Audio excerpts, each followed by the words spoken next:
भारत दौरे पर आए फ्रांस के राष्ट्रपति इमैनुअल मैक्रों ने मंगलवार को प्रधानमंत्री नरेंद्र मोदी से मुंबई के लोक भवन में मुलाकात की। इस बैठक के दौरान दोनों नेताओं ने भारत और फ्रांस के बीच आपसी रिश्ते और ज्यादा मजबूत करने पर जोर दिया। दोनों नेताओं के बीच रणनीतिक सहयोग, व्यापार, रक्षा सहयोग और आपसी हितों के वैश्विक मुद्दों पर बातचीत भी हुई। बैठक के बाद जॉइंट प्रेस कॉन्फ्रेंस को संबोधित करते हुए पीएम मोदी ने कहा कि आज दुनिया उथल पुथल के दौर से गुजर रही है और ऐसे माहौल में भारत और फ्रांस की साझेदारी एक फोर्स फॉर ग्लोबल स्टेबिलिटी है। भारत और फ्रांस के संबंध बहुत ही विशेष है। फ्रांस भारत के सबसे पुराने स्ट्रेटेजिक पार्टनर्स में से एक है और प्रेसिडेंट मैक्रो के साथ मिलकर हमने इस स्ट्रेटेजिक पार्टनरशिप को अभूतपूर्व गहराई और ऊर्जा दी है।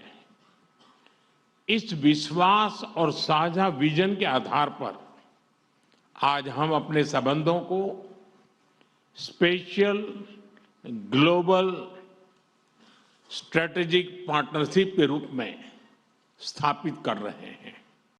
इस मौके पर प्रधानमंत्री मोदी और राष्ट्रपति मैक्रों ने कर्नाटक के वेमागल में टाटा एयरबस के H125 लाइट यूटिलिटी हेलीकॉप्टर की फाइनल असेंबली का वर्चुअल उद्घाटन भी किया।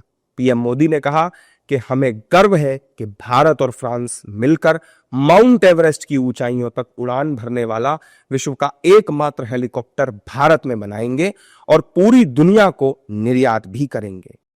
हमें गर्व है कि भारत और फ्रांस मिलकर माउंट एवरेस्ट की ऊंचाइयों तक उड़ान भरने वाला विश्व का एकमात्र हेलीकॉप्टर भारत में बनाएंगे और ये पूरे विश्व को एक्सपोर्ट भी करेंगे। यानी India France partnership knows no boundaries. It can reach from deep oceans to the tallest mountain. प्रधानमंत्री ने कहा कि वर्ष 2026 भारत और यूरोप के संबंधों में एक टर्निंग पॉइंट है।